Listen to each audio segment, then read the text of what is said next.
Okay, I'm here. I'm making a video. Yeah, I'm going to try to make less videos. More. I'm going to try to make production videos of some kind. Um, some sort of different kind of video anyway. I'm going to try to, do the 5-minute version of something, the 10-minute version, the 15-minute version. So that might be even more tedious than this because, maybe you'll just hold out for the video of the length that is more likely to be of interest to you. My plants here, just checking, make sure nothing got consumed by deers or slugs or some other evil. Probably shouldn't have left him out. Yeah. I usually don't eat the amaryllis, but every now and then one will show up and do it. So, it's a little bit warm in there, so I won't open that. Alright, anyway, crappy weather here. But, you have to have some of that, I suppose. So, anyway, so the subject of this video was just, I didn't really want to talk about it because, it's like there's a poor ragged little cat. Hey, Mellow. Oh, so paranoid. Humans, what they have done to these poor animals. Anyway, psychologically. So they, Piro's room, it's got on that feminism crap, and it's just, you just end up losing respect for people as soon as they start opening their mouth on this subject, I suppose. So all the people in this room just sounded like MRAs, right? They're talking about MRAs like they're some kind of monsters, and that's all they are. They're just making excuses for bigotry. So in his room, what ended up getting defended without Piro doing much to stop it was generalizations.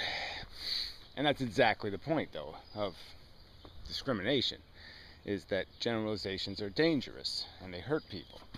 And the only way to stop them from hurting people is to do the individual thing, to, whenever you have the opportunity to judge a person based on who they are in front of you, if you have time to do that, you do it.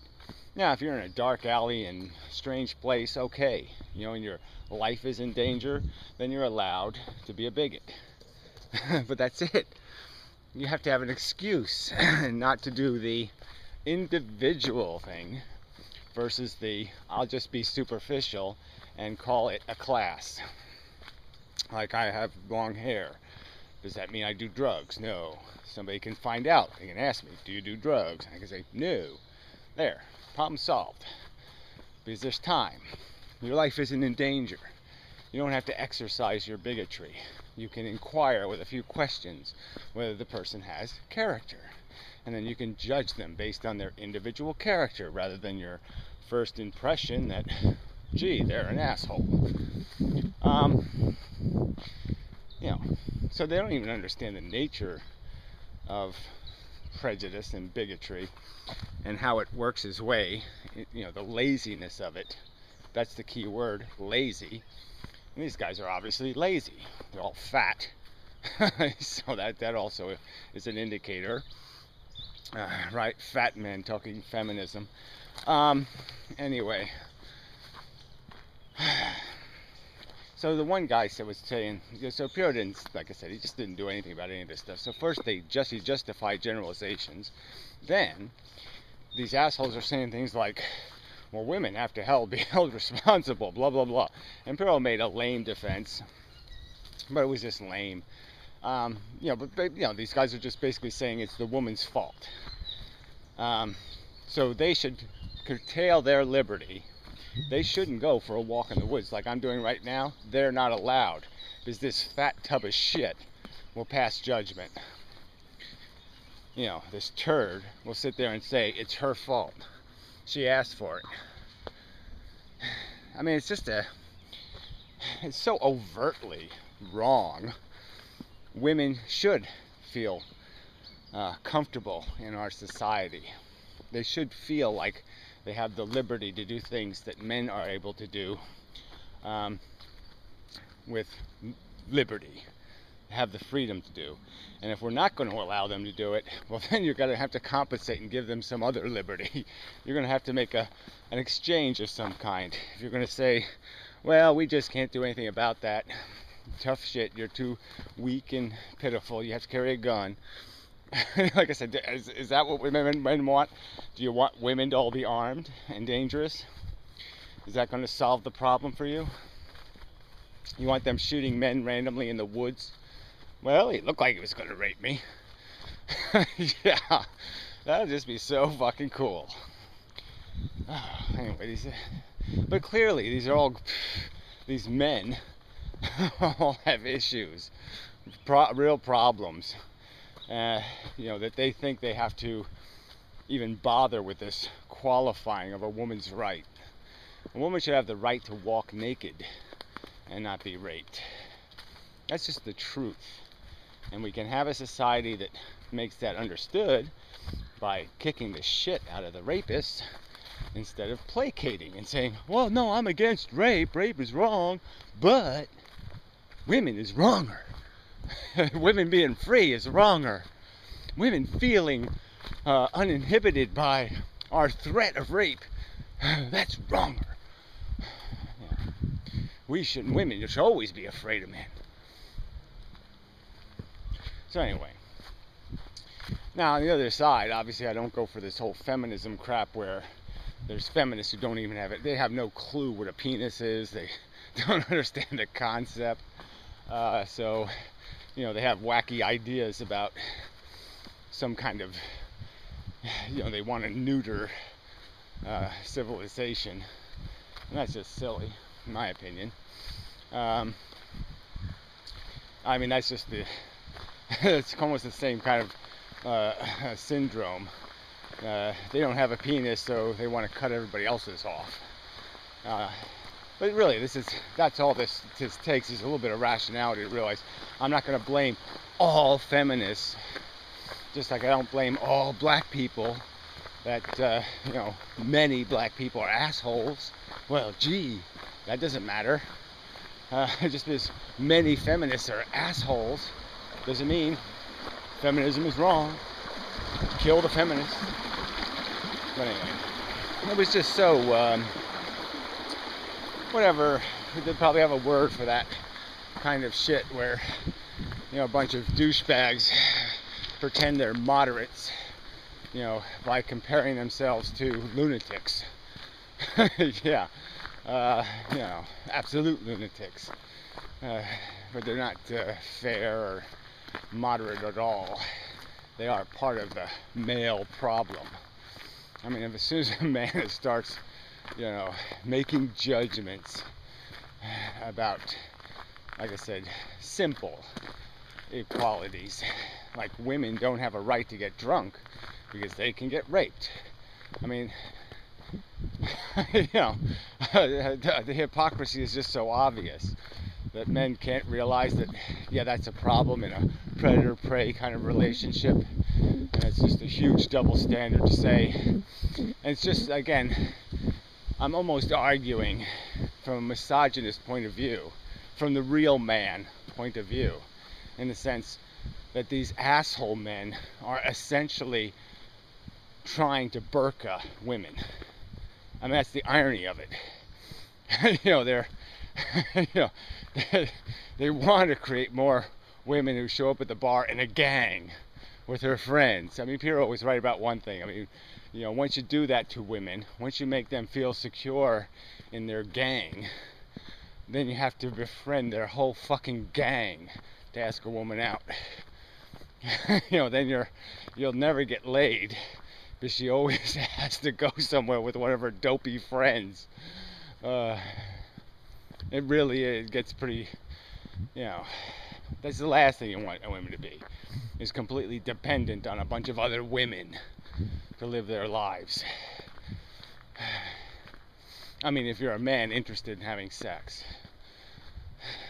It's not what you want to do. So, just really is irritating. Dog looks like it's supposed to take a piece out of me. Fuck. Oh, I'm supposed to be running. Yeah, so anyway, it's just an irritating subject, so I probably shouldn't even mention it. I should just say, oh, fuck it. This room is boring and dull. I did have to jump through it because it was just tedious. A room full of, well, whatever. No point in critiquing. And the funny thing, ironically, though, in Piro's room, Hafladay is the one that always seems the most rational. Yeah, I mean, I know, that's hilarious, right? How could that possibly work out? But yep, so far every time, he's been the smartest man in the group. Yeah. Holy shit. So anyway, that's probably be enough. And such. I think it's probably enough. Yeah. Alright, we'll pause. Is it enough? Apparently. And then there's no objection to quitting anyway. Should I quit? No. Give me a sign if I should not quit. I guess you can always do that. If you need God's help, you can always ask the right questions. So the non-answer will be an answer. Yeah. So anyway.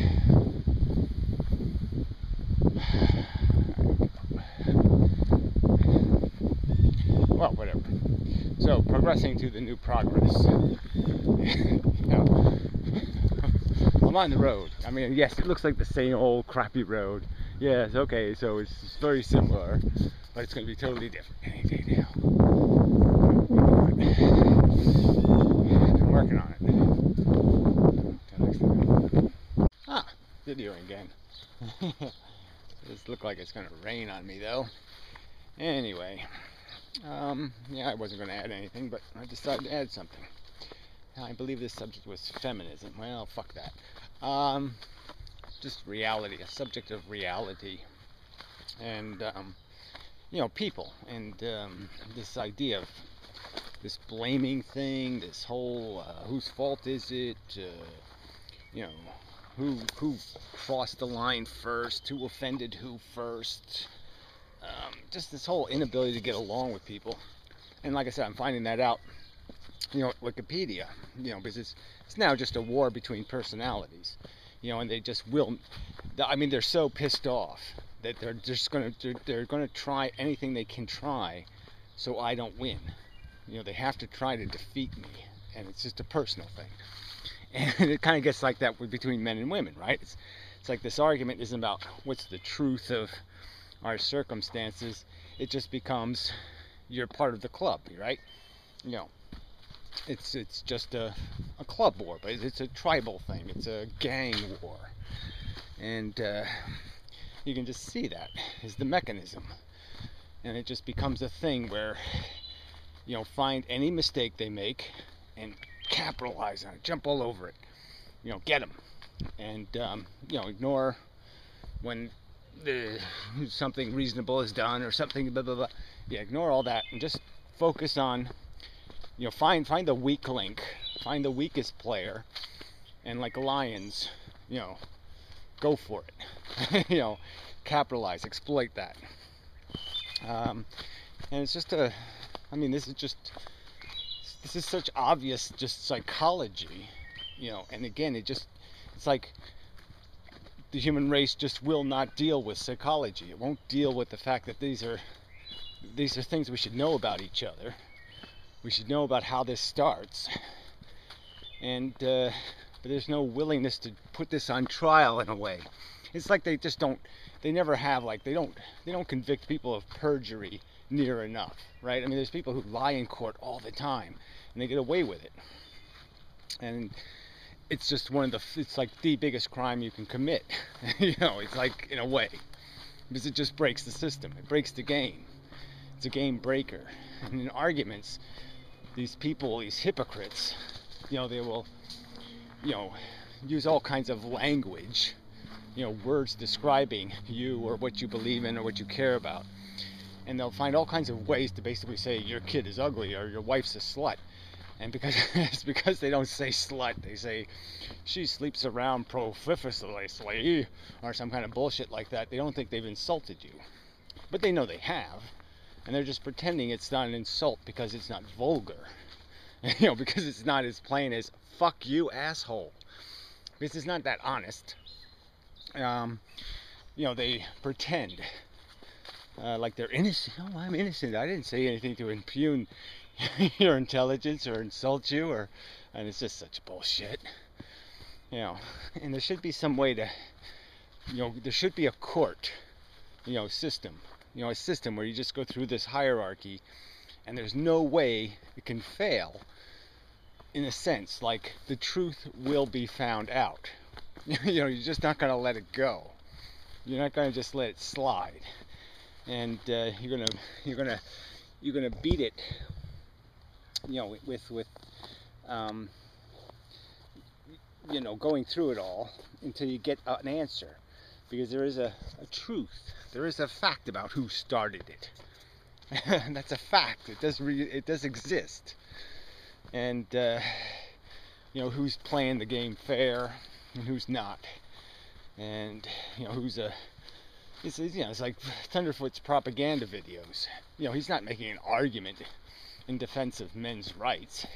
He's just propagandizing and using tactics that are just overtly propaganda. It's like the image game, the argument from cartoon characters. It's just obvious, and reasonable people should say, "Nah, you can't do that. That's bullshit. You just voided yourself." That's not part of the argument. And this whole idea of defining all feminism based on what one feminist says is bullshit, and vice versa, of course.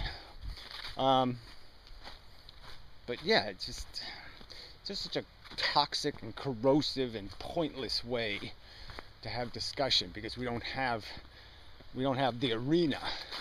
We don't have we don't do this right. It's like I don't want to make it too formal. I mean, you go back to shows like the old PBS show Firing Line. That's a kind of a good format anyway. This is a little bit fair. But you're always kind of stuck with who the mouthpiece is, who they've chosen to be the mouthpiece. And sometimes that just decides the argument, because they're just not very good at arguing. And then that kind of active debate is kind of corrosive anyway, live, because that requires a certain amount of quick on your foot, kind of witty, combatants, and that's not necessarily conducive to getting to the truth either. But yeah, just the idea that there's so little attention has been paid to this idea of getting to the truth, authority, credibility. So I'm going to write up a manuscript of my physics thing and submit it for peer review, whatever that means, and however long, 10 years, whatever that's going to take. But we'll see. See if I can speed it up with money. But anyway,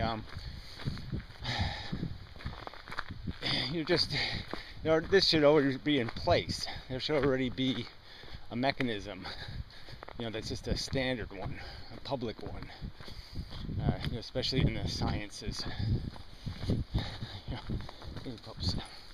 And